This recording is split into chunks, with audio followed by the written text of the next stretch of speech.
Good evening, everyone. I would like to call the meeting of April 22nd, 2022 board meeting.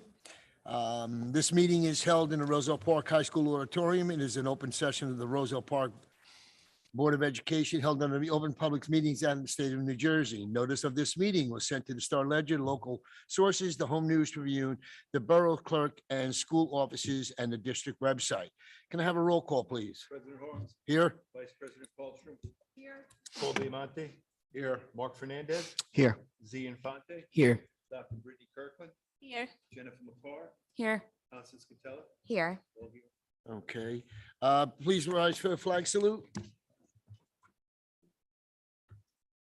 I pledge allegiance to the flag of the United States of America and to the republic for which it stands, one nation, indivisible, with liberty and justice for all.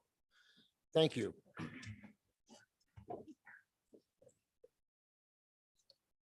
At this time, I let it be resolved that the Roselle Park Board of Education meeting is hereby convened to the executive session for discussion of the following subjects: attorney-client privilege and personnel. It is anticipated that the executive session will take approximately 60 minutes. The board may take action during public session. The board shall return to public session following an executive session at approximately 6 p.m. The minutes of this executive session shall be released to the public when the reason for the executive session no longer exists. Can I have a motion to go into executive? Do I have a second? Second. All in favor? Aye. We are in executive. Thank you.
Motion to go.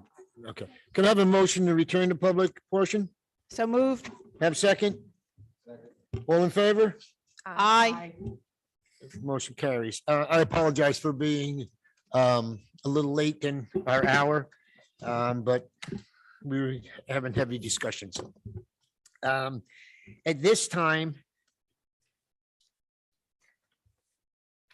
I will go into the public portion.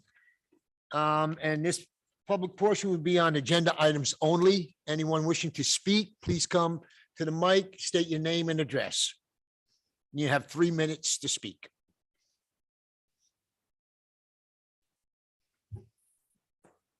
Don't all rush. Okay, seeing no, we'll move on. At this time here, do I have any committee reports? Yes, President Harms, I have a committee report. The Technology Committee met on Monday, March 28th.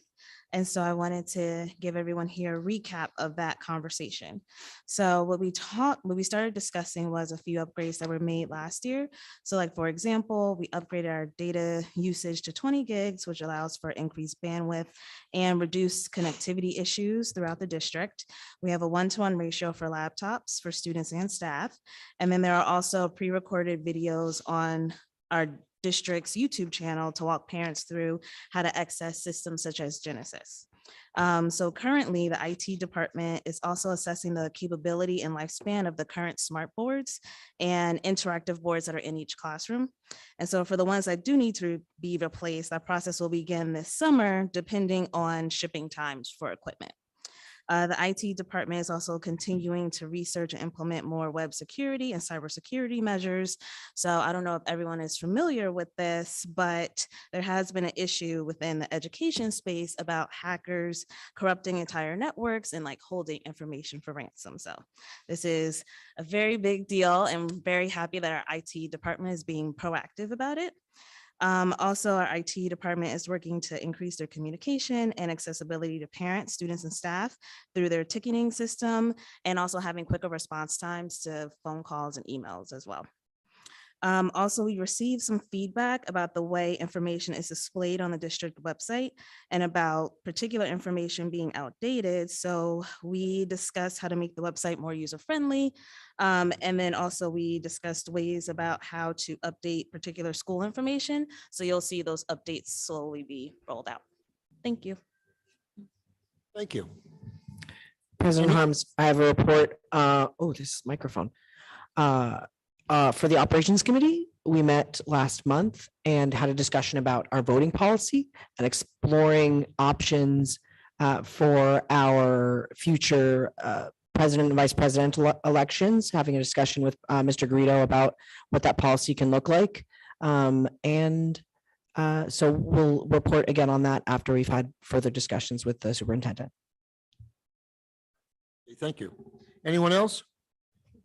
So yes, for Personnel Committee, following a extremely thorough search for a BA, the Personnel Committee is recommending one of the candidates. I hope I'm saying his last name right, but it's Mr. Attila Sabahoglu. Okay. He has over a decade of business administrator experience and was highly recommended.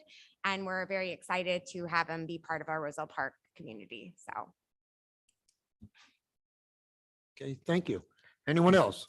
Negotiation Committee met last month and negotiated with the custodians and came to an agreement on a raise and a contract for the next 3 years. Thank you. Anyone else? Hearing none. At this time, we'll move into the superintendent's report. Mr. Garrido. Thank you, Mr. Horns. Good evening, everyone, and thank you for coming. We will begin our superintendent's report with the budget presentation, the annual budget presentation. So if I can ask the board members to go to the front, and Mr. Olabardi and I will present.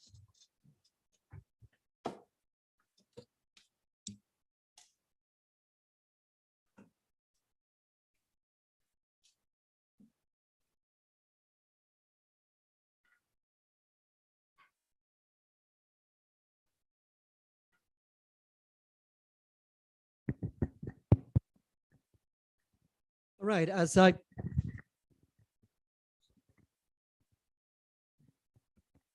we're on. As I mentioned, today we have the budget presentation for the 2022-2023 school year, as we annually do.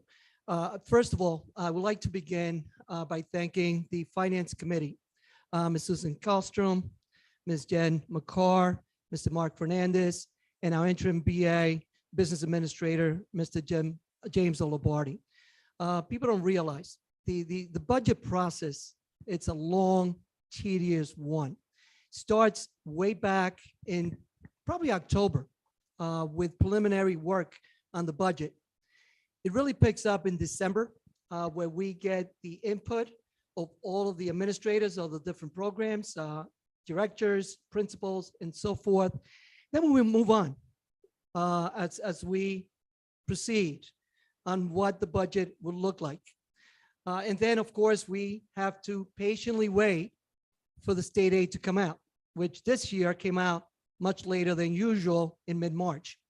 So once we get all that information, then Mr. Olabardi will put the budget together, and that's what we're presenting tonight. And I just want to remind everyone, the presentation and the actual budget will be posted on the website tomorrow morning. Okay, so if you miss anything, you can go back and you can definitely review both the presentation tonight as well as the budget it will be on. And I want to begin by, first of all, I'm very excited.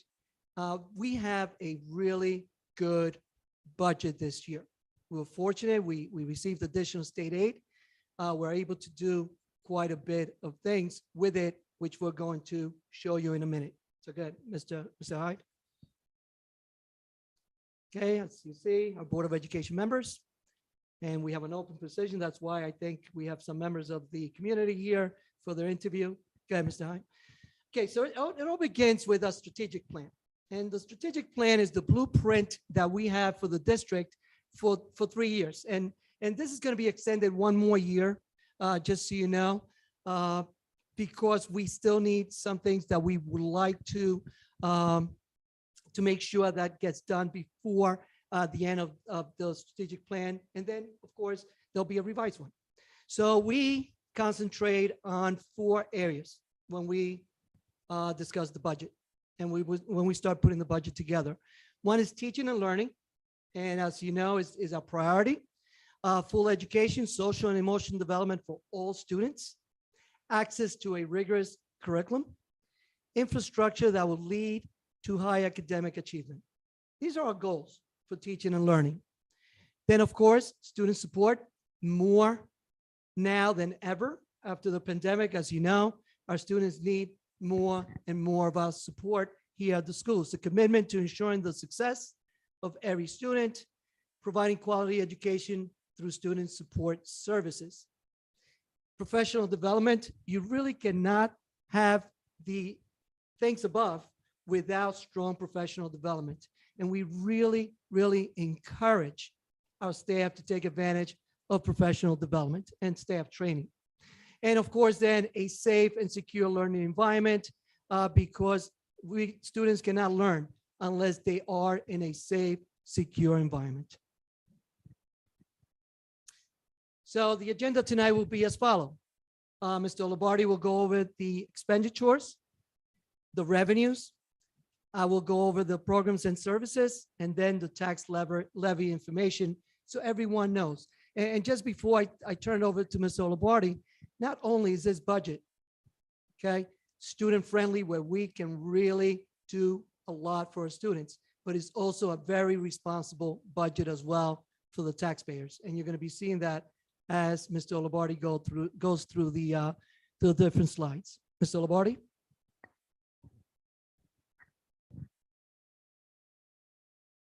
Okay, this is the basic changes, the biggest changes that we had in our budget. Of course, we have salary increases, health benefit increases, preschool budget contributions. And the big difference between this year and last year is when I submitted my budget to the county administrator, he wanted me to reclass the painting out of capital expenditures into required maintenance. So that's why you see the negative, the reduction in capital expenditures and the increase in maintenance. But these are the biggest differences in the budget. All right, Chris. This is just a breakdown of where the money's spent. The total budget is 45 million, as you can see. Almost 60% of that is to the student programs, 26,546,410, and breakdown in benefits and in the other areas. All right, Chris. And revenues. Okay, the changes in the taxes is 204,000, which represents 0.89%. In the general fund, it went up 1%. The board wanted to go up 1%, and we had a reduction in our tax debt service. It went down a couple of dollars, so that's why it's less than 1%. As you can see, the big hit for the district is we increased over $2 million with our state aid, and we didn't have to use any reserves at all. That's the breakout of the revenues. And again, the local tax levy, this is just a breakout of each revenue and how much a percentage of the budget it represents. Chris? Okay, the tax levy. As you can see, it's pretty much a snapshot of what we had before, but I wanted to list each year on how much we went up, and we went up, it's 88 point, it's less than 1% because of the reduction in debt service. The general fund went up 1% and a reduction to the debt service, which equals 0.88%. Again, the classroom instruction is the primary percentages of money, and the rest of the breakout to equal 100%, but 60% of the money goes to classroom instruction. This will be posted tomorrow, and our comparative per pupil cost of 18,000 is significantly less than the state average. Go ahead, Kristen. Okay, per pupil cost here again. I'm sorry, the last, it was not per pupil cost, it was administrative cost, excuse me. This is the per pupil cost. And again, we are significantly lower than the state average. Thank you, Mr. Olabardi. If you saw the pie that was presented before, 60% goes to instruction. And before that, the pie, before that, 64% to student programs. So it is a student-friendly budget. Obviously, we have contractual obligations that we have to spend some of our funding in, but the majority of the funding goes directly to student instruction and student programs. And here we have it there. So programs and services. Preschool, as you know, you may not know, but you may be aware, 3 or 4 years ago, we were very fortunate to receive a preschool grant. And this grant has been able to, and we have been able to find more space, and we are exploring additional space for preschool classes. We started with 27 students in the year 2017, 2018. We're up to 114 students in the year 22-23 school year. And again, the district, the administration continues to explore additional space so we can educate, because we know and we understand that early intervention and early education is key to our success and to the student success. So here we go. As you can see, it has grown by 322%. 7 classrooms we have in total right now. Okay, right here, some of the investment that we have made. New math initiative, Algebra for All. We're in the 2nd year now. We continue to add more to that.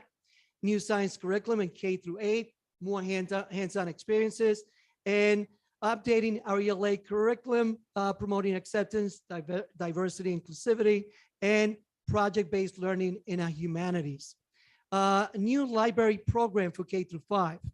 You know, a few years ago when we opened up our full-day kindergartens, unfortunately, to be able to provide full-day kindergarten, and we, worked very hard on that, we did take the elementary libraries. However, we are reinventing the library program now by going to classrooms and having more access to different different books. And a new financial literacy course or courses at the middle school. This is something that is state required now. Continue more career and technical education programs at the middle school and high school.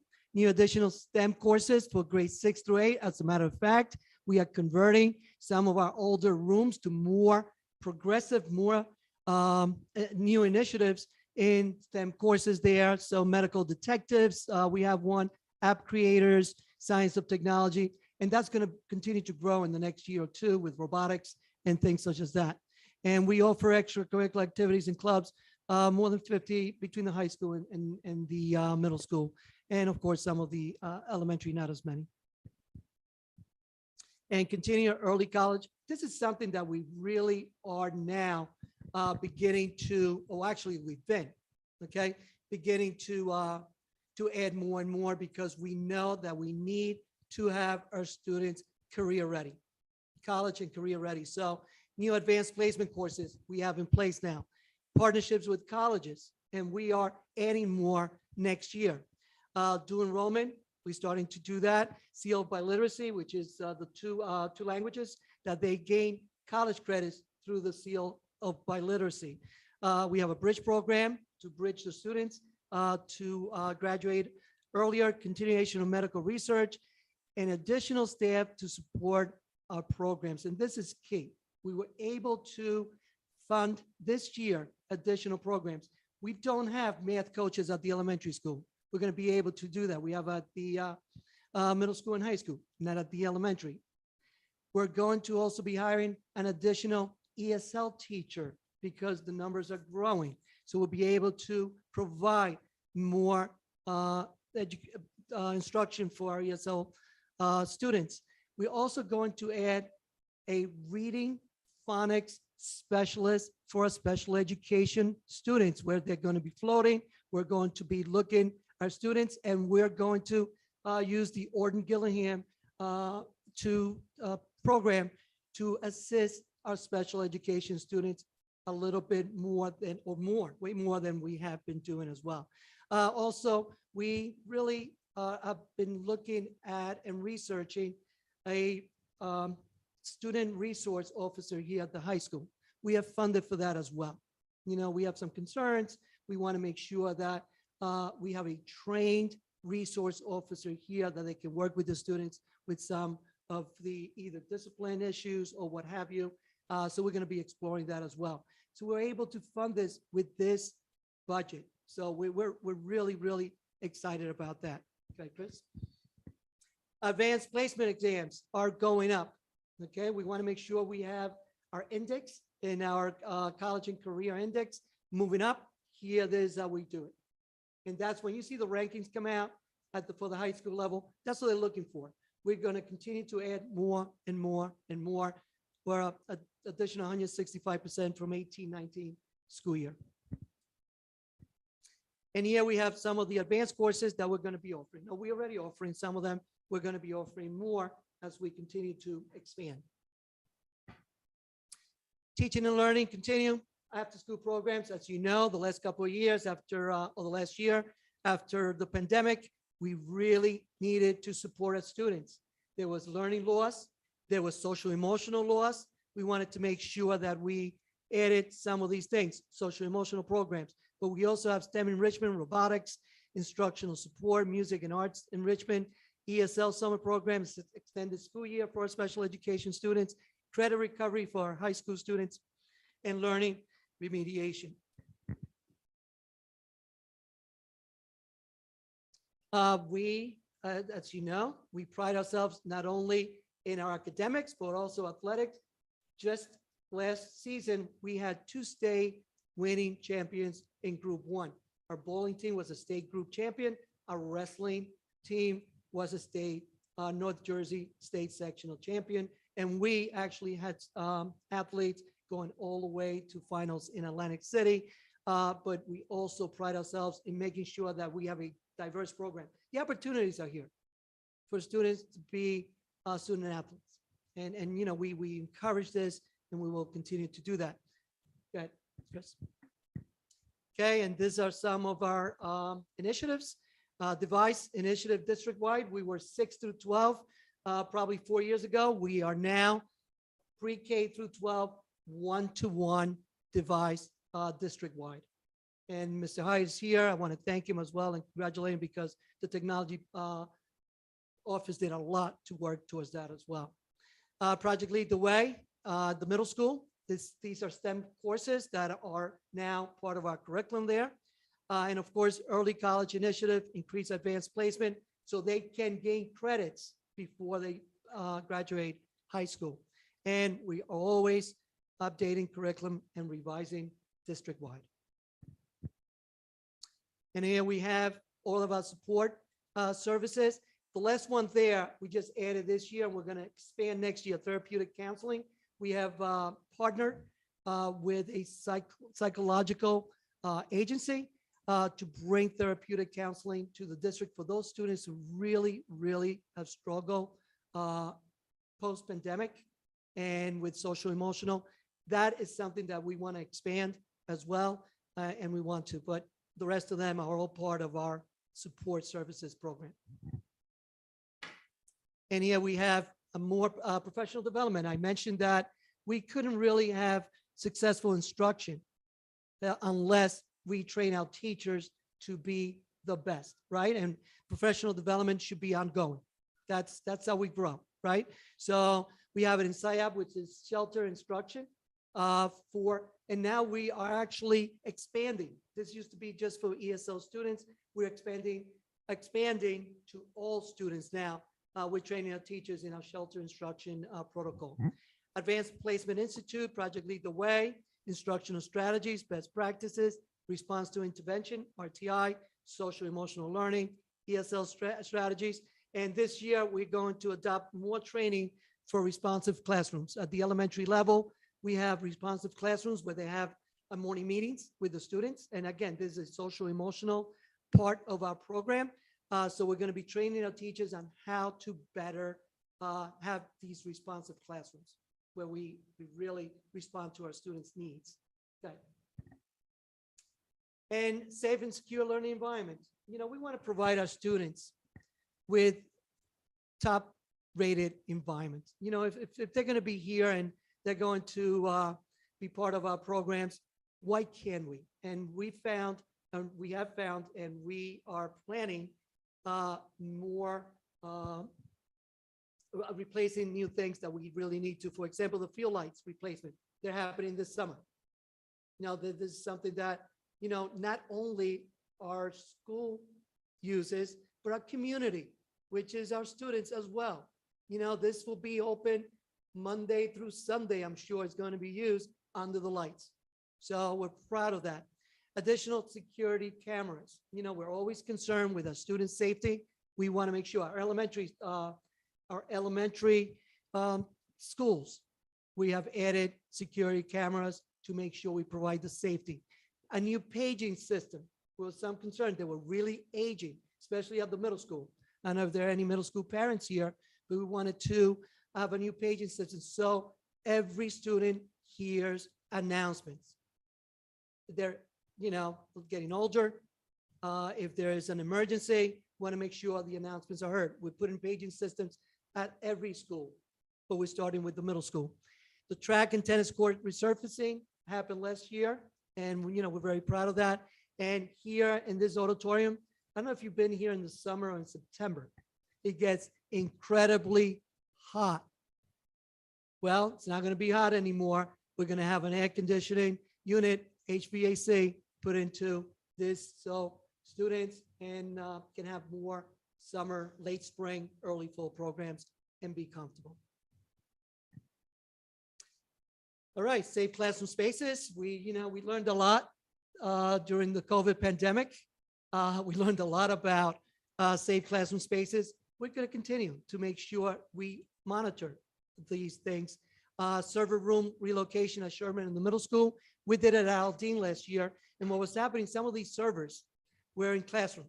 They were noisy, they were heavy, they were bulky. We put them in a place where they're more secure and safer. And we're in the middle of that right now. Fire doors replacement at the middle school. These are older doors, fire doors that really are not up to code. Well, they're up to code, but they're getting older.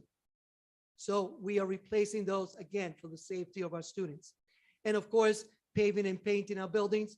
Robert Gordon and Sherman will be painted hopefully this summer. I'm not sure, but we do have plans for that. And new HVAC system we're planning at the elementary schools as well, in the gyms, in the cafeteria. Again, students to be safe, better, healthier air, as well as more comfort. And I'm going to close it up with Mr. Olabardi for the last slide. The last slide is the tax levy information. And the way this is calculated is we take the tax increase and divide it by the total evaluations of the town, and then multiply it by the assessed value of the house. And for $200,000 from last year to this year, we're going up $69.63, all the way down to $300,000, which is going up $104.45 for the year. And that's the breakdown of how the tax increase is for the school district would affect your tax bill. And Chris? And we'll open it up for questions if anybody has any questions about anything we presented here.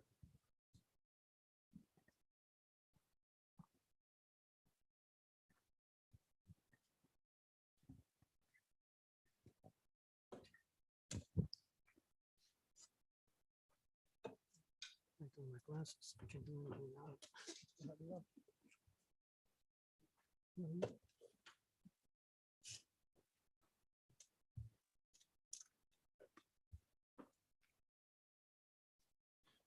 I want to thank you, Mr. Garrido, for your presentation.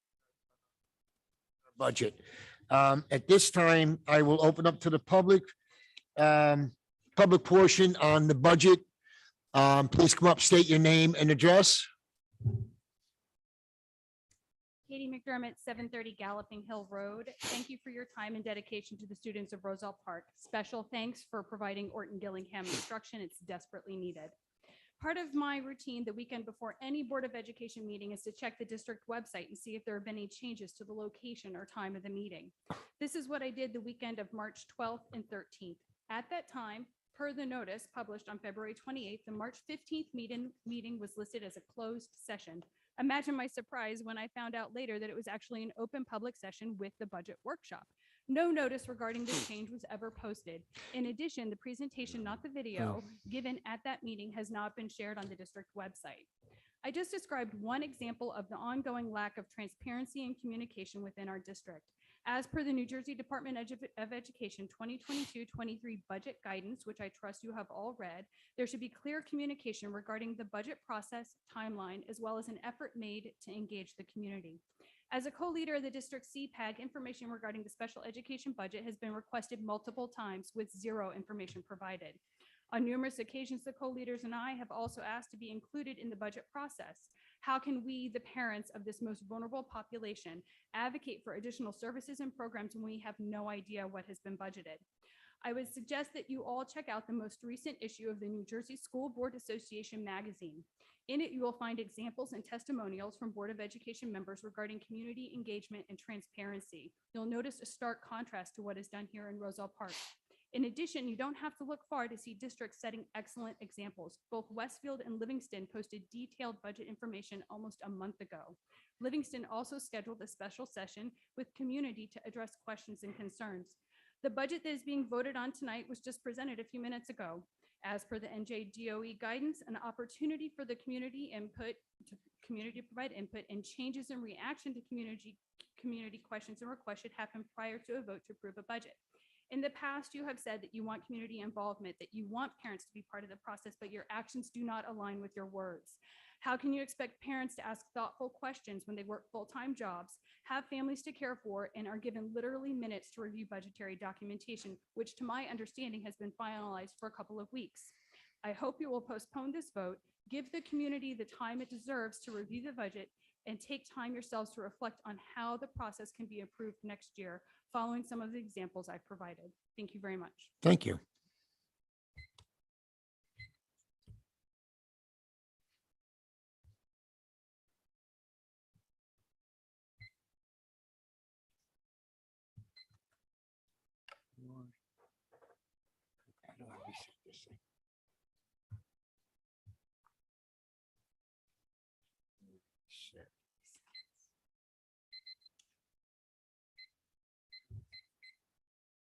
What did we say? We said.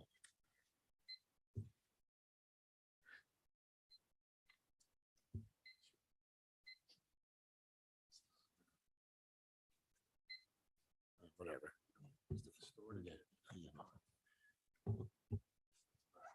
Okay. Hello, Jackie Garcia, 600 Laurel Ave. In addition to Ms. McDermott's request, I too have requested in the past during these similar budget meetings to actually provide construction values, construction costs, start and end times for these projects. Year after year, we see the same projects, glossed over the screen. And while I understand that there are other priorities that happen throughout the year, without the actual duration of these projects, it's like a pipeline dream. We don't know when it's going to start, when it's actually going to commence, how much it's going to cost. And it's actually unrealistic for us, the public, to have any input and or say. There were a lot of things that we applaud on the budget.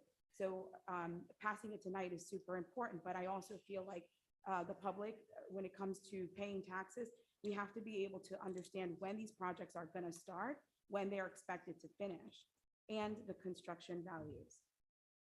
Specifically, there was a item for additional security cameras that I think that's been on our plan for a couple of years now.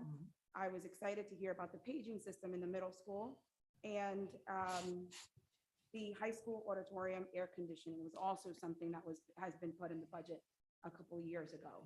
So from the public perspective, seeing these projects time and time again on the screen without any tentative start or end dates, it's unrealistic for us to expect that they will actually be completed. So we would like some transparency and additional information when it's presented in a meeting of this form. Thank you. Thank you.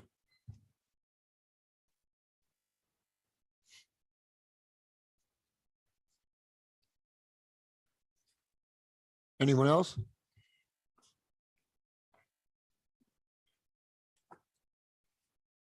Hi, everyone. My name is Francesca Hunt. I live at 620 Large Street. I just would like to make a comment about the budget specifically. Can you just speak just a little louder? Yes. Thank you. Sorry. I would like to make a comment about the budget, specifically the budget for special education students.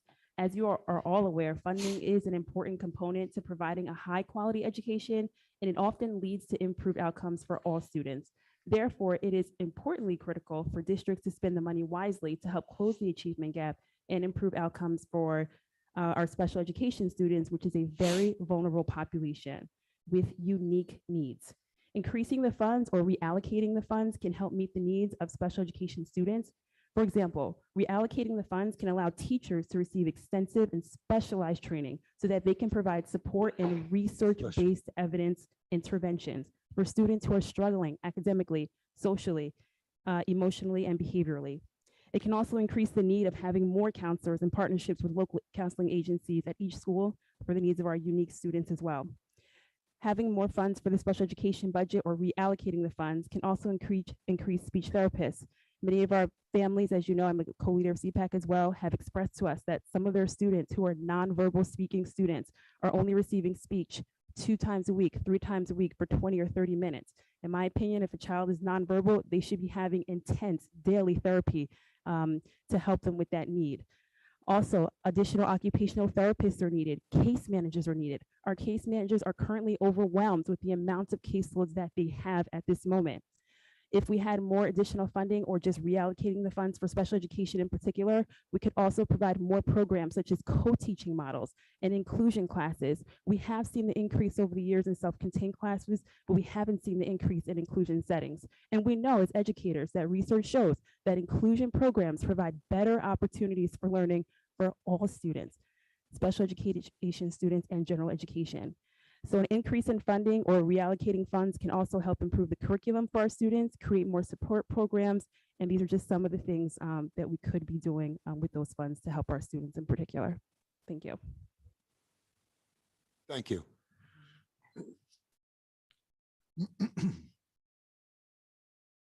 Hi, Mildred Vargas, 145 Charlotte Terrace.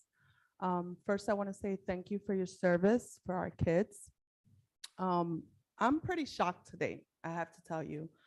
First time that we're seeing the budget here. I'm one of the co-leaders from our CPAC group, and we have requested numerous times for this budget to be shared. Just to be surprised tonight, first time we're seeing it, not given enough time for the public or anybody in the community to even review the budget. Not only did one of my other co-leaders come up here and share with you how other districts share this information time and time ahead. We have the information from Westfield, we have the information from Livingston. So a small district like us, why is this happening? Why don't we have transparency? Additionally, I want to mention, have any of the board members seen this presentation? Was it just tonight that this was presented this evening? How much time in advance do you have to even review? How are we ensuring this is what we need for special education? How many times did you have the Director of Special Services review the budget? Since we've been asking numerous times, week after week, what is the budget? What was any negotiating done? Our children are not getting the support that we need. We should definitely postpone the budget. Thank you. Thank you.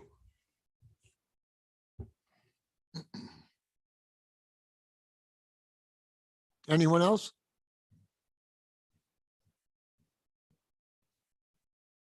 Got a little bit of marching going on over there. We're doing all right. I have seen none. I will close this public portion on the budget. Thank you.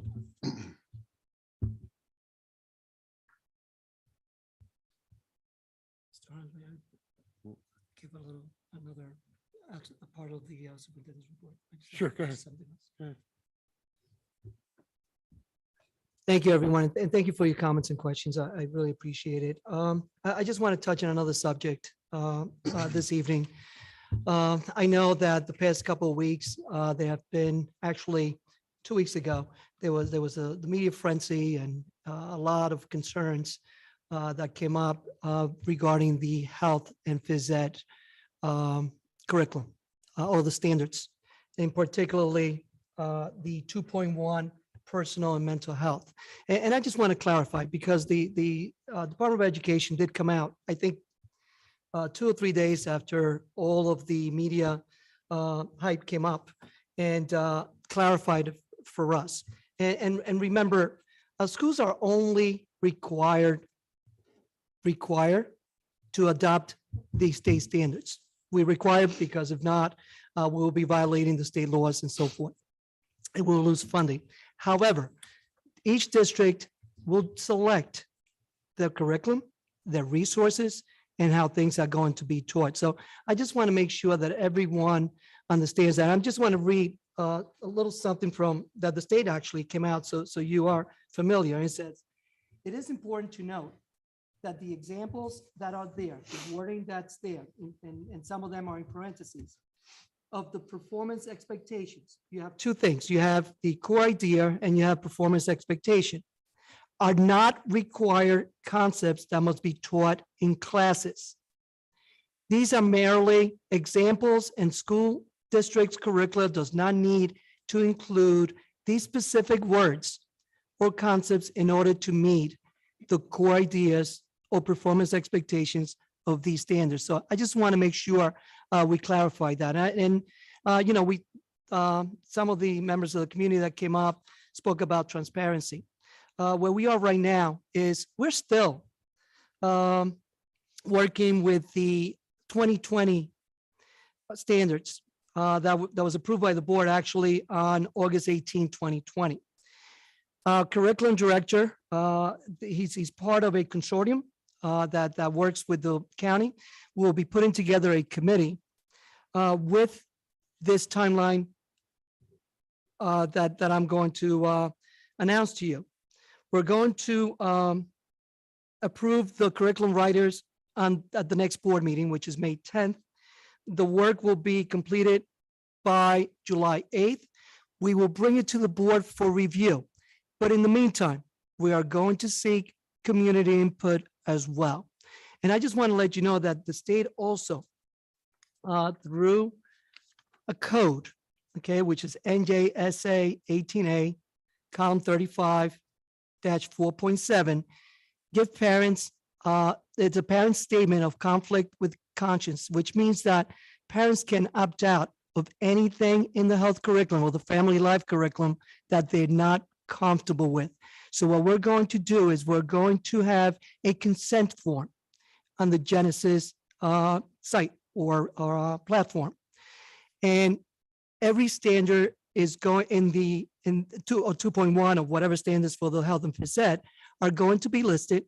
We will give parents opportunity if they do not want their child to participate in any particular lesson, they can opt out. They can check those that will go to the teachers.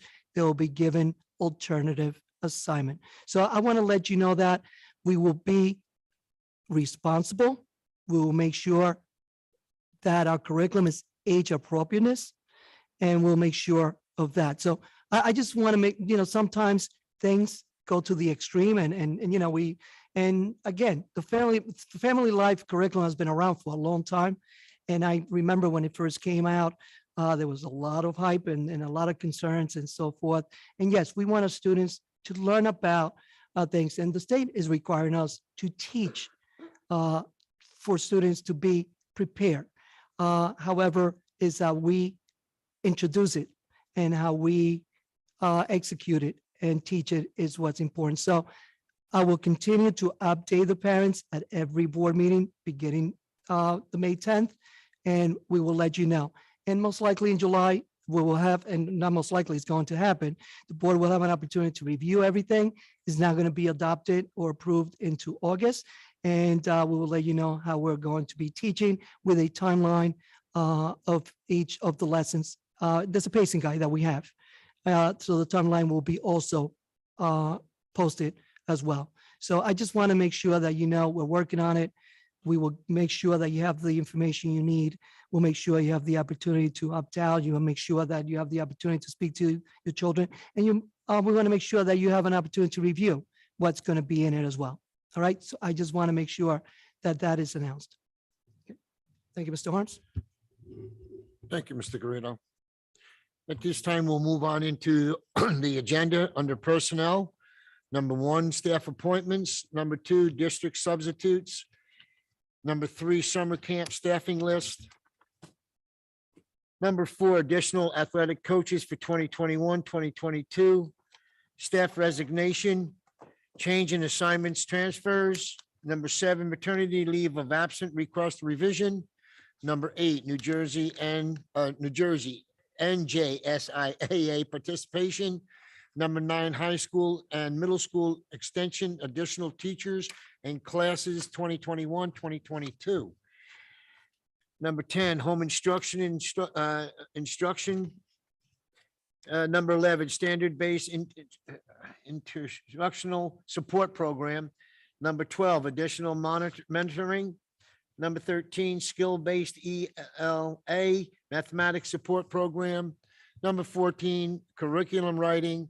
Number 15, Title I AP tutoral program. And that is it. Do I have a motion? Make a motion. Do I have a second? Second. Is there any discussion on any item? Hearing none, roll call, please.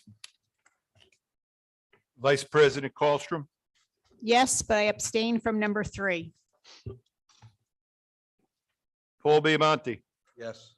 Mark Fernandez, Yes. Z Infante, Yes. Dr. Kirkland, Yes.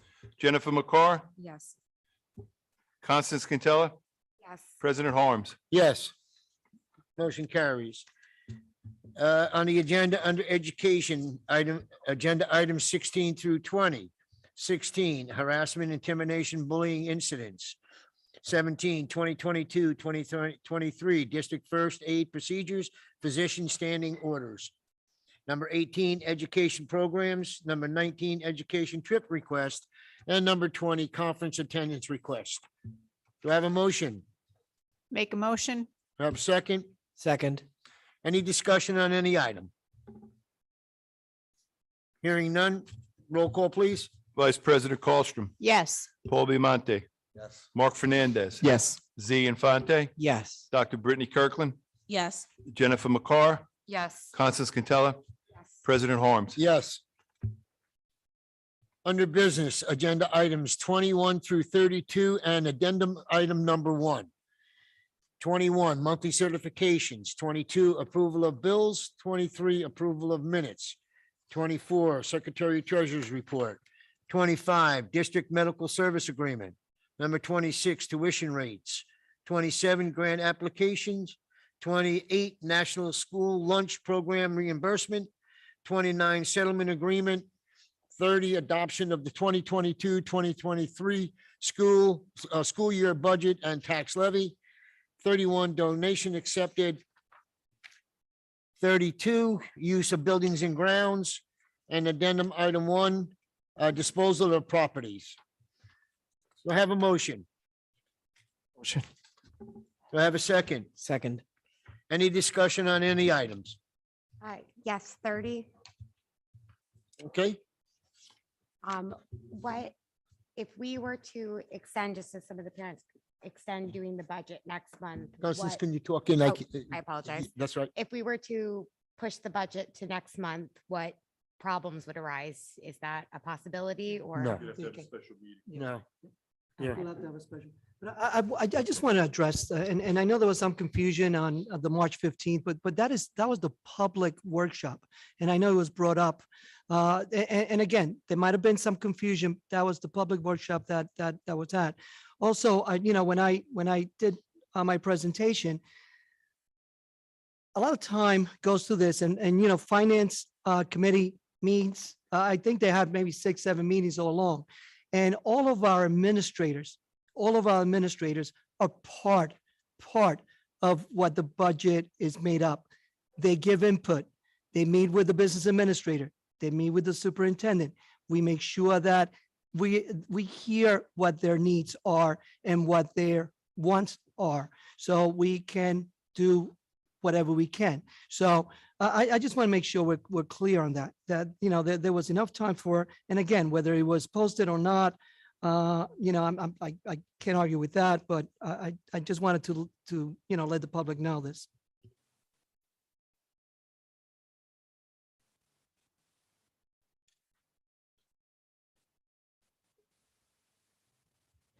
Vice President Colstrom, Yes. Paul Bimonte, Yes. Mark Fernandez, Yes. Z Infante, Yes. Dr. Brittany Kirkland, Yes. Jennifer McCarr. Yes, except for number 30. Is that a no or an abstention?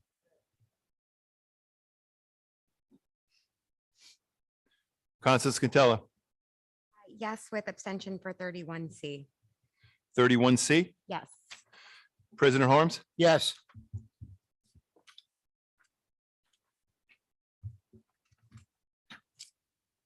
At this time, we'll move on to continuing business. Do we have any?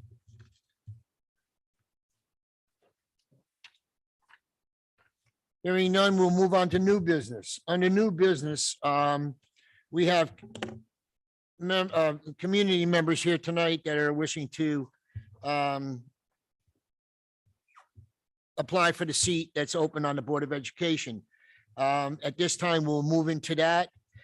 Just so we know what's going to go on. What I did is, and I apologize in advance if I mispronounce your last name. Apologize. And all I did was go in alphabetical order. Okay, simple as that. What you'll do, we'll ask you to come up to the mic. I'll ask you questions. I'll go through all 6 because there is 6. When we do come up there, please talk into the mic so the board members do hear what we're saying. And we'll find out what happens tonight. Okay. At this time, I will call Alstone. Is it Miss Alstone?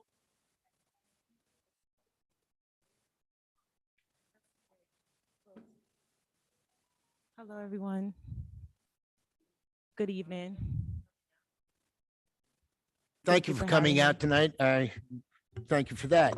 There's 4 questions I'm going to ask, and then you give your response, okay? Okay. Okay. The first one is, do you have time to dedicate to the board, noting that there is more than one, that there is more than one meeting of a board meeting, and there are also committee meetings? Yes, I do. What committees are you interested in and why? I'm interested in education. I'm a parent of 2 children that go to Roselle Park Middle School and elementary school. I also work in public health. So when I saw that there was an opening for a board member, I thought that I should apply. I think I have something to contribute as a parent. I worked for the Board of Education in Perth Amboy some time ago in special education, one-on-one as a paraprofessional, and then I went into nursing. So I felt that it would be something that I would like to contribute my extra time to. Okay, thank you. Do you have any, well, you did, one question is, do you have any children in our school I district? do, yeah. And you obviously, you've mentioned that you have, Yes. so we won't ask you that again. Okay. Tell us why you think you would be a good addition to the board. I think I would be a good addition just based on my experience as, again, having 2 children myself here in the Roselle Park School District. And then also I've worked again for the Board of Education, and I also work in public health currently. So I think I have a perspective to give. I think that I have opinions. So I think that I would be a good fit. Okay, thank you. And thank you for coming again tonight. Thank you so much for Thank you. having me.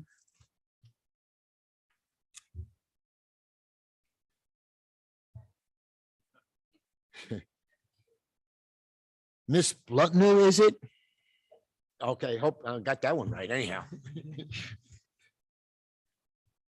Good evening. Good evening, and thank you for coming out tonight. Thank you so much. Again, we'll ask you 4 questions and you just give your answers.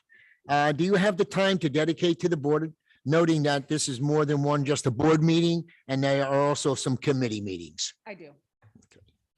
What committees would you like, are you interested in, and why?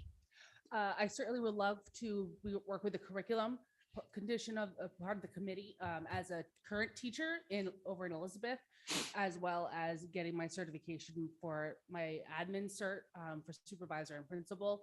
I have a lot of experience understanding and learning the process of forming the student-centered learning experience.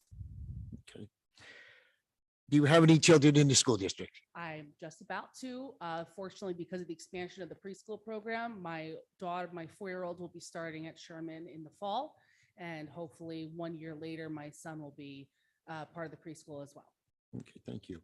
And tell us why you think that you would be a good addition to the board.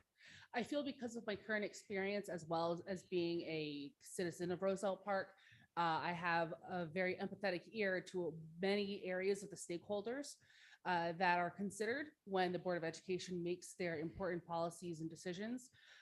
Being a teacher, learning the administrative process, being a parent, being as someone who is grown in the New Jersey public school system, really having this investment of my time, my energy, and my family in education.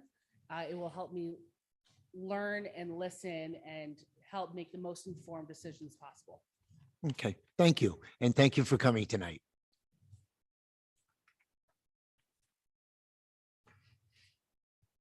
Ms. Kuna?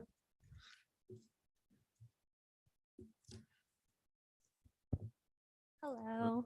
Good Hello, evening, and thank Hi, you for coming everybody. tonight. Absolutely, I'm excited. Okay, so you know the process now, right? Absolutely, Okay, yes. there you go. There Go was ahead. 2 ahead of you, so we got it. Yeah.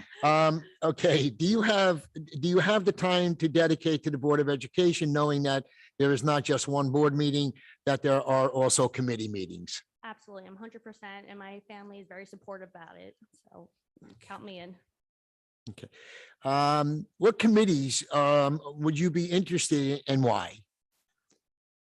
anywhere you need me. I'm open to learn. I'm open to learn.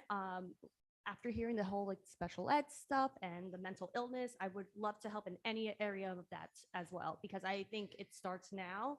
I think it's real.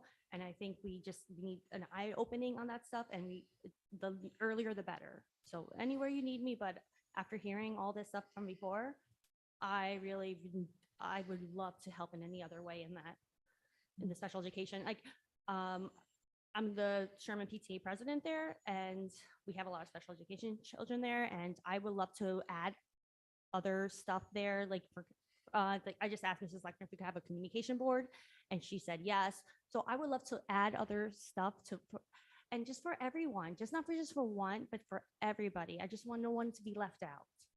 Okay, thank you. Do you have any children in the district? Yes, I have Mackenzie. She's second grade in Sherman School, and I have Noah in 7th grade in middle school, and I have a freshman here at the high school. Okay, So you I'm got him. busy. Okay. Tell us why you think you would be a good addition to the board. Because that's all I am. I'm just focused on the children. They're our future. I have such a big passion of helping and giving back to the community. I'm just 100% committed. That's what I live for. That what I breathe for is the kids. That's all I think of. And I just love to give back. I'm just very passionate about it and committed. Okay, thank you. And thank you for coming Yeah. tonight.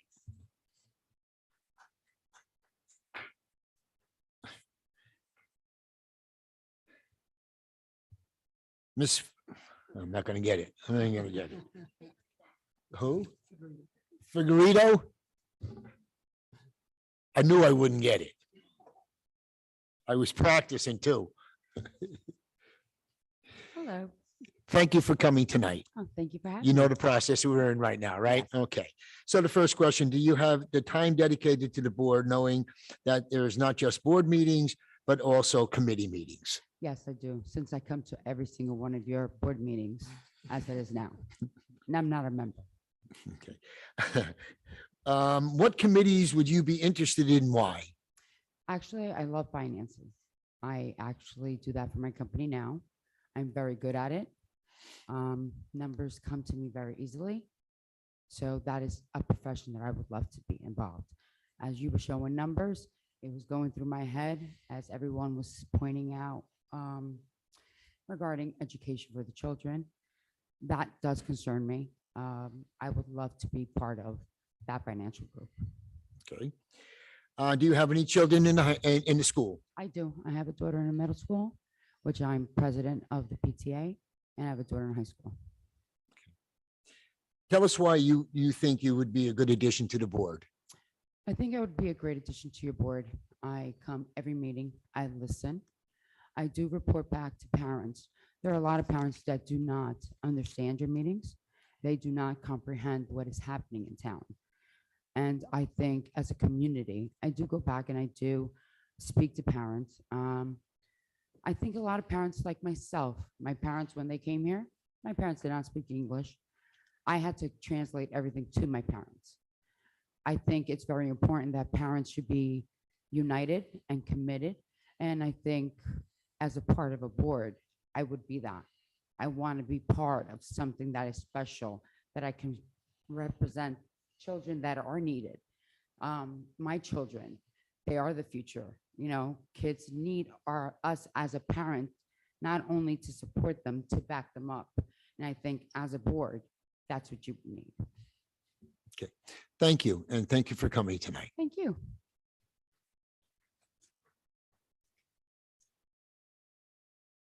Mr. Monroe?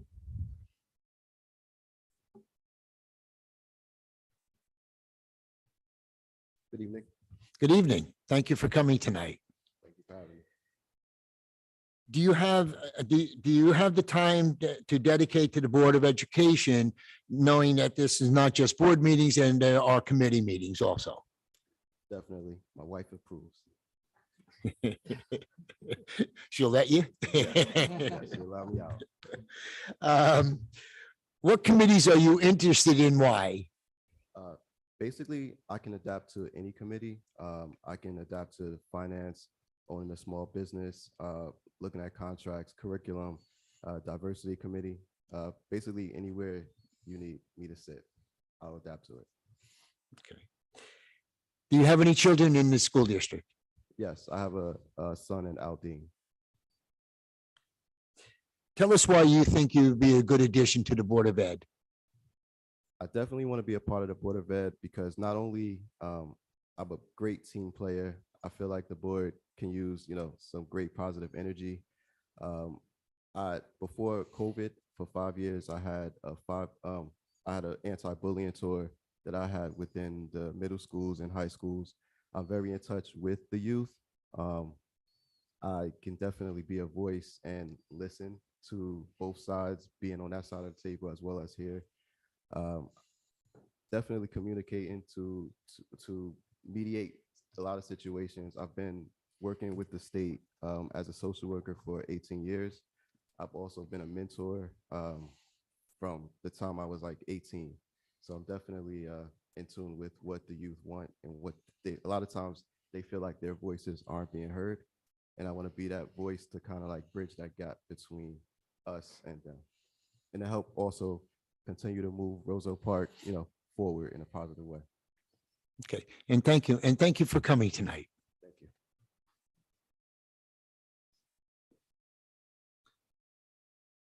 Ms. Reagan?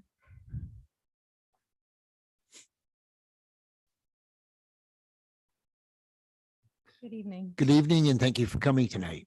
Thank you for having me. Do you have the time to dedicate to the Board of Education, knowing that there's not just board meetings, but there are also committee meetings? Yes, I do. What committees are you interested in and why? I'm open to anything. I'm a team player. No matter where you need me, where I end up, I will make it work. I would probably do very well in the diversity or curriculum committee, but anywhere. Okay. Do you have any children in the school district? I do. I have Jamie and James, who are sixth graders in the middle school right now. Okay. And tell us why you think you would be a good addition to the board. I am currently a special education teacher in Elizabeth. I have worked in special education in some form for the past 17 years. I have a lot of experience from the classroom. I have a lot of experience just in general in the school system that I could really bring to the board. I also was I'm still an EMT. I've been an EMT for 23 years, and I have a lot of experience in that field that I can also bring with me to the board. Okay, good. Thank you. And thank you for coming tonight. Thank you.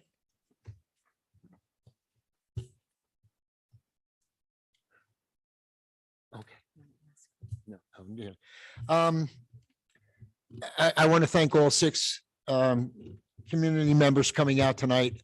Thank you for your interest in the board. We have one opening. So now it's going to be up to the board to see which one. Okay, so board, at this point, I'll ask for any nominations. I nominate Lucy Figueredo. And just to clarify, so everyone's on the same page, so any nomination must receive a second in order for that person to be put forward to eventually take a board vote on. And then I will explain the voting process once all of that is determined. Any nominations need to occur at this time. So sorry, Ms. Quintella, if you could just repeat what you said so that we're all on the same page. I nominate Lucy Figueredo. Do I have a second? Second. We have a second. I'll ask for other ones, correct? Is there any other nominations? I would like to nominate Chris Monroe. Second.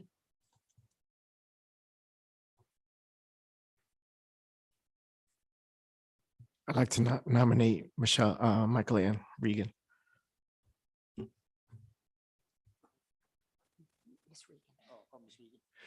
Do I have a second? Do I have a second? Second.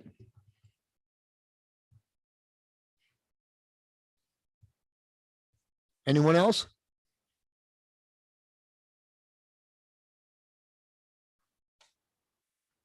Okay, at this time, I will close the nominations for this position. Okay, so then if I could just explain for a minute, the board has a specific policy with respect to voting on a vacancy for a board member. It's board policy 9113, and the policy specifically provides that the vacancy shall be filled by a majority vote of the remaining members of the board after the vacancy occurs. So the Roselle Park Board of Education holds 9 seats. You currently only have 8 members filling them, which means that you need at least 5 votes for one person in order to be able to establish that person as being appointed to the board. We also have a board policy with respect to the voting method, which means that it's board policy 9325.4. A vote can be conducted by voice, show of hands, or roll call. Either way, it will be expressed at the table this evening, the vote of each board member. Since we do have more than 2 people who have been nominated for this, my recommendation would be to state which person is up for vote at that time. I'm sorry, is to go through the vote and say the name of the person that you are voting for. If any board member chooses to abstain from voting, that will not be counted at all. You still need 5 votes in order to appoint someone to the board.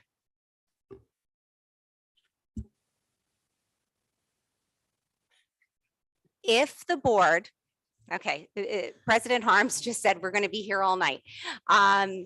So the way it works, this is set forth again in board policy 9113, which reflects the state of the law.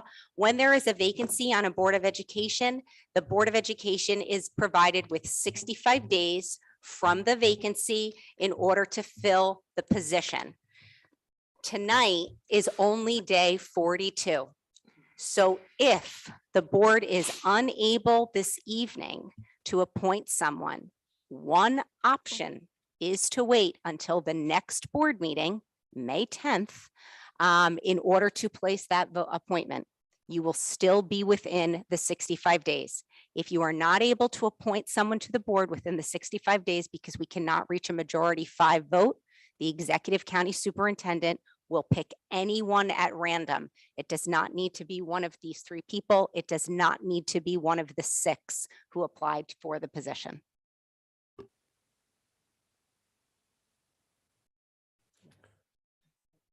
Okay, excuse me, we go by roll call? Yes. Okay, Yes, we'll go by we'll go by roll call. roll call. Vice President Colstrom, Say a person's name, right? That is correct. Michael Ann Reagan, Paul Biamonte, Michael Ann Regan, Mark Fernandez, Michael Ann Reagan, Z Infante, Chris Monroe, Dr. Kirkland, Chris Monroe, Jennifer McCarr, I think I'm gonna mess up this name. Lucy, I think V Figueredo. Constance Quintella, Lucy Figueredo. President Harms, Lucy Figueredo. 332. Okay, so we've not reached a majority. The board can certainly make the decision to vote again.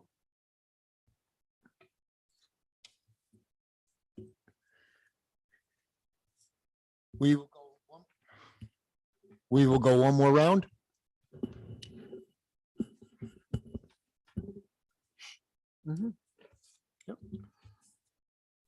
Vice President Colstrom, Michael Ann Reagan, Paul Biamonte, Michael Ann Reagan, Mark Fernandez, Michael and Reagan. Z Infante, Lucy Figurito. Dr. Kirkland, Michael Ann Reagan. Jennifer McCarr, Lucy Figurito. Constance Cantella, Lucy Figurito. President Harms. Lucy Figueredo. 4-4. You've not reached a 5-vote majority. The board can make the decision to vote again or defer the vote until the next board meeting, as you will still be within the 65-day time limit. Question, if we wait till next meeting, do we use the same members or the same people? If you wait till next meeting, the same individuals, Lucy Figurito, Chris Monroe, and Michael Ann Regan will still be the individuals up for vote as you asked for nominations and then closed the nominations. Right, okay, so, You could also, I mean, I know we're close to the end of the meeting, but you can also go through the One more. remainder of the meeting that you have and go back to this vote, before, at any time before we close. okay.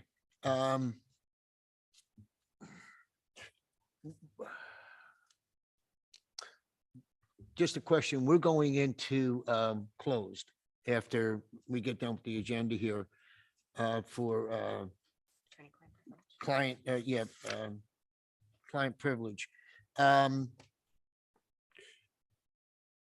We can come back in after that and do the same thing? Yes. So what Mr. Harms is asking is, if you look at your agenda, what you see on there is obviously public participation, the last public participation, which we have not yet reached. And then you see that resolution for executive session if required. The board plans to pass a resolution tonight to go into executive session. The amount of the time frame, it says 30 minutes in the agenda. I would, the board can sort of adjust that if needed. They'll make an announcement as to that. It also reads in there that the board may take action when it reconvenes to public session. That would be on anything that the board discusses in executive session, but as well as any remaining item for public discussion and action, which, yes, could be to revote on this matter after that executive session. I guess I'll leave it to the board if the board wants to vote one more time now, or do we kind of want to take I keep on hitting it, take a break from it and then do the public participation, go into executive and then come back in? Just a quick, how many board members want to take the vote now? I'm open to voting again. He's open to voting again. Okay. I hear one, so we'll go into executive. We'll go on. We'll do public participation right now. I'll open up the floor to public participation. Anyone wishing to speak, please come forward, state your name and address. You have 3 minutes to speak. Hello, I'm getting old. I need my glasses.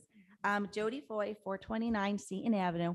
I just want to point out the thing I love best about Roselle Park is the small town feel and how everybody is connected. Not to throw anybody's age under the bus, but Mrs. Carlstrom was my teacher when I was in high school, and I was Z's teacher when he was in 3rd grade. And Mr. Monroe, I had Christian last year in my class. So it is a lovely connected web here in Roselle Park. I just want to start off by thanking the administration, specifically Mr. Garrido and the board, both past and present, for their hard work over the past 2 years and always working with the best interests of the children at the forefront of their decisions. It's been a very challenging 2 years, both as a parent and as a teacher. As things start to return to normal, I just want to bring some positivity to the community and let you know some of the events that we have going on regarding our high school seniors. Yes, Jared is graduating. I think it's 8 weeks. The senior parents, as part of the PTSA, have been planning our project graduation celebration for the night of June 20th, and we have a really fun event planned for them. We've been also planning many fun events as we raise money for project graduation. I want to give a big shout out and thank you to the high school administrative team, Mrs. Costa, Mrs. Backert, and their administrative assistants, Mrs. O'Connell, Mrs. Hunt, and Mrs. Badillo for being so supportive and helpful with the process. And also again to Mr. Garrido, who's been very supportive of the things that we've been trying to do for Project Graduation. This past weekend, the seniors hosted a very successful car wash. We had a great group of both parents and seniors working together. Even more important than the money we raised was just seeing our high school seniors getting together, interacting, having fun, and working together to raise money for their Project Graduation. This Sunday, May 1st, we have a community food truck festival planned. We have 4 delicious trucks coming. We have music. We have some vendors coming. We have a kids fun area planned to entice some of the families to come. We have games, crafts, and activities. I have lots of high school seniors signed up to work with the little kids doing crafts and hula hoops and different activities. The prices are $5 for an individual and $10 for a family, and it runs from 1 o'clock to 6 o'clock. I have flyers that I can leave if you can take and pass them around. We are hoping it serves as a great opportunity, not only to fundraise, but for a way for Roselle Park families to get together and have some fun. We also have Mr. Roselle Park planned for June, and we'll have more information on that later on. We have some 50-50 raffle tickets that are still being sold. And I won't hit you up again, Mr. Harms, you've already purchased. Thank you. I haven't won yet. We started selling those tickets during the high school musical, which again was another wonderful event for the community to see students and families together. If anybody would like a ticket, you can reach out to myself or Alicia Marino via the RPHS PTSA page. Again, I just want to say how positive it is to be part of Roselle Park. I've grown up here and I love it. Thank you, everyone. Come to our food truck festival. Come on, shush. Thank you. I'm trying to shut this thing off. Hi, Cindy Mago, 433 Walnut. I'd like to speak about the new health standards that Mr. Garrido spoke about earlier. I've actually read the standards, not just what was on the news, because I like to do my own research. I was going to actually read the standards that I'm uncomfortable with until I saw a minor in the room. So I'm just going to skip that. You could read them for yourself because I don't feel they're appropriate for any children. In addition to the actual standards, there's many links to amaze.org on some of the state's trusted websites and resources, which frankly, I think are quite disturbing. And I really hope that this district will never use them or allow them to be used by a teacher because they are just completely inappropriate for children. All the information I found on there about the new standards, it really makes me question what we're teaching our kids. Why are we sexualizing our children, especially this early? The new curriculum oversteps the line, in my opinion, between home and school. I'm asking that you make the choice that puts these sort of topics back where they belong, with the parents. You have a choice to not adopt this curriculum, even if it means not receiving full state funding. If you can't do that or you won't do that, you should have more transparency in the adoption process and curriculum writing. In addition, instead of an opt-out, I ask you have an opt-in to ensure that everyone knows exactly what will be taught and parents have the time to make a choice that's right for their family. Or you could have the new curriculum completely separate and teach it in its own classroom at the end of the year and only have students that opted in, as East Hanover is actually planning on doing next year. Whatever you choose, I hope that you remember that the parents have the right to raise their children the way we want, with the values, morals, and religious or non-religious beliefs that we want to instill. Every family is allowed to have their own views on sex, abortion, sexual orientation, abstinence, etc. So leave this up to the parents and let's just catch our kids up on what we're behind in: math, reading, social studies. We're 2 years behind from the pandemic. So let's concentrate on that in school and leave the morals and values and this sort of thing to the parents. Thank you. Thank you.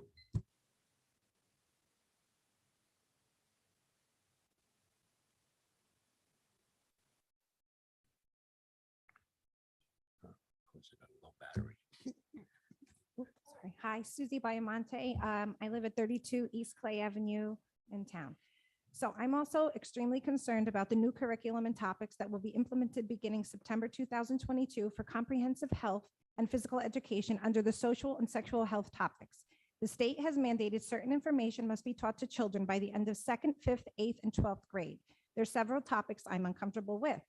There are state recommended resources given to the Department of Education, which in return are listed as resources to use while when implementing the new curriculum in each district. Some of these resources are in the forms of videos and they are not age appropriate.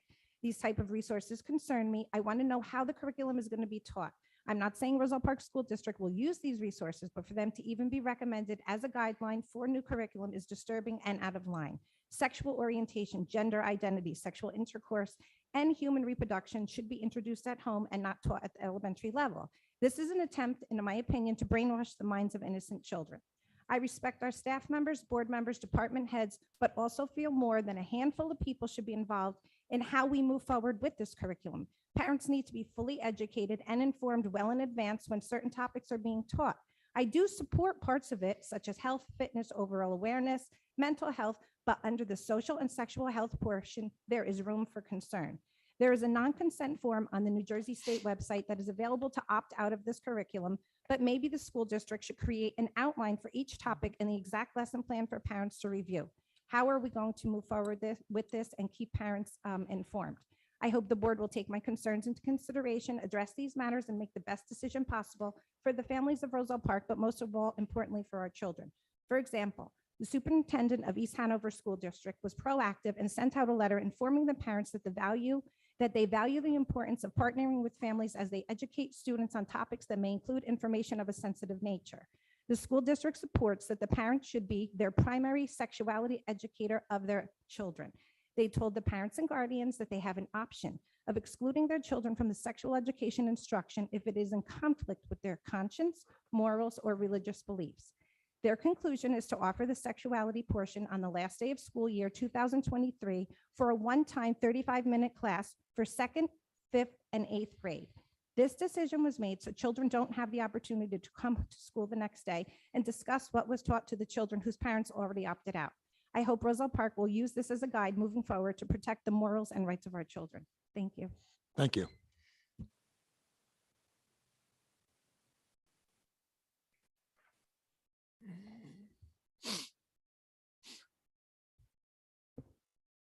Hello, Jackie Garcia, 600 Laurel Ave. I wanted to speak upon compensatory services that were recently passed. On March 3rd, Governor Phil Murphy signed into law S905-A1281, which is a bill to protect the rights of students with disabilities to compensatory education arising from COVID-19 school closures. So for any parents who have either filed or are thinking about filing for compensatory services, this new legislation requires school districts to hold IEPs, meetings, and make determinations about pandemic-related compensatory education due to New Jersey students with disabilities no later than December 31st of 2022. The law anticipates that family and school districts will work cooperatively to resolve compensatory education claims. However, if this does not happen, the law extends the deadline for filing due processing hearings to September 1st of 2023.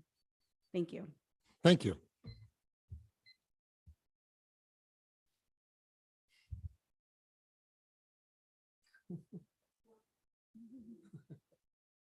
Shouldn't have.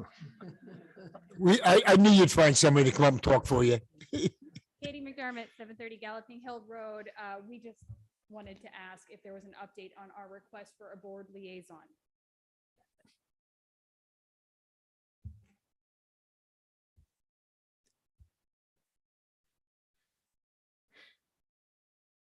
Good evening. Michelle Schmidlin, 804 Prospect Street. My concern is also about the social and sexual topics in the new curriculum.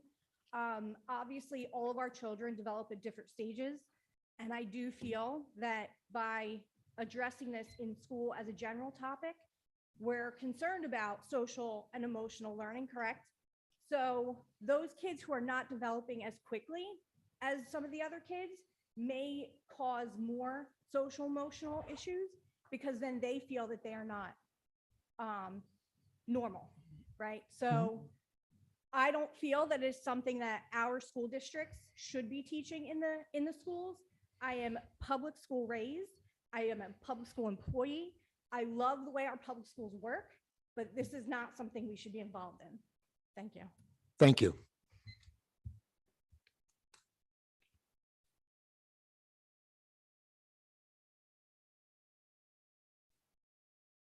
Last call.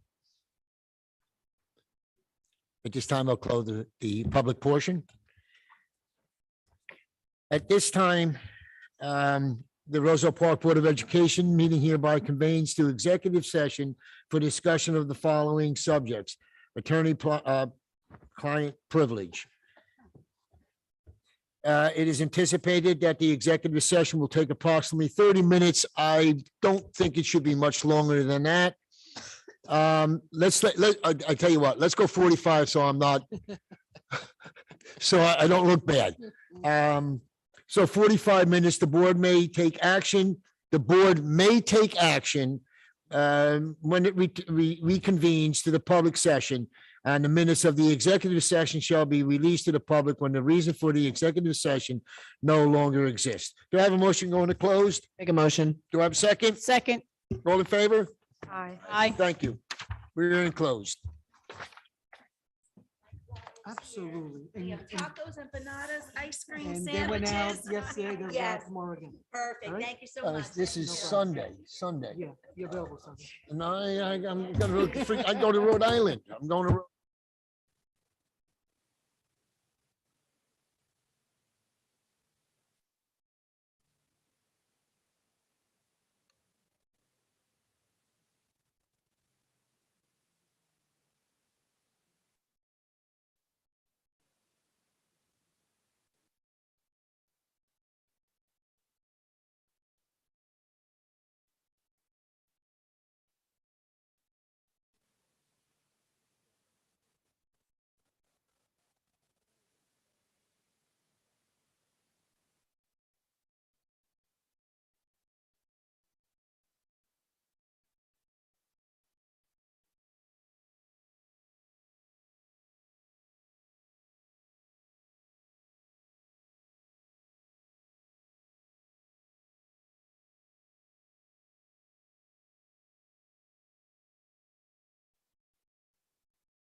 At this time, I'd ask for a motion to go back into open.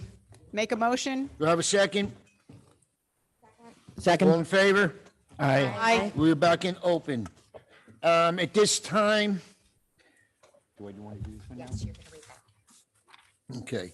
At this time, the board is going to vote to establish a board member liaison to the district special education parent advisory group for the 2021 to 2022 school year. The board president will appoint a board member to fill this position. Roll call, please. Vice President Colstrom, Yes. Paul Biamonte, No. Mark Fernandez, Yes. Z Infante, Abstention. Dr. Kirkland, Yes. Jennifer McCarr, Yes. Constance Catella, Yes. President Harms. Yes. Motion carries. At this time, I will appoint Ms. Colstrom to be the liaison to this group for the 2021 to 2022 school year. Thank you. Okay, now we'll go back into the position that is still open on the board. Just so we understand that we have the members of Miss Figaro, whatever. Okay. Holy smoke, sorry about that. I'm tired. Chris Monroe and Michael Ann Reagan, right? We all remember that's what we have? Okay. So we will go one more time around here for a vote. Roll call, please. Vice President Colstrom, Michael Ann Reagan. Paul Biamonte, Michael Ann Regan. Mark Fernandez, Michael and Regan. Z Infante, Michael and Reagan. Dr. Kirkland, Michael Ann Reagan. Jennifer McCarr, Lucy Figueredo. Constance Catella, Lucy Figueredo. President Harms. Lucy Figueredo. Ms. Reagan get 5 votes. Thank you. Do we ask her to come up, after the meeting to talk to her? You can do it. So, yes, so Ms. Regan, we would ask you to just come up to the dais once the meeting is over. The plan will be to have you sworn in at the May 10th board meeting, and we'll talk to you about the criminal background check and fingerprinting that needs to be processed sort of in the window. Thank you. Congratulations. Okay, is there any comments for the good of the board? Our next meeting is May 10th at 7 p.m. and this will be held in the high school auditorium. If there is nothing else, I'll ask for a motion to adjourn. Make the motion. Second. All in favor? Aye. Anyone opposed? Nay, I want to stay. Have a good night, everyone. Yeah, all right, relax.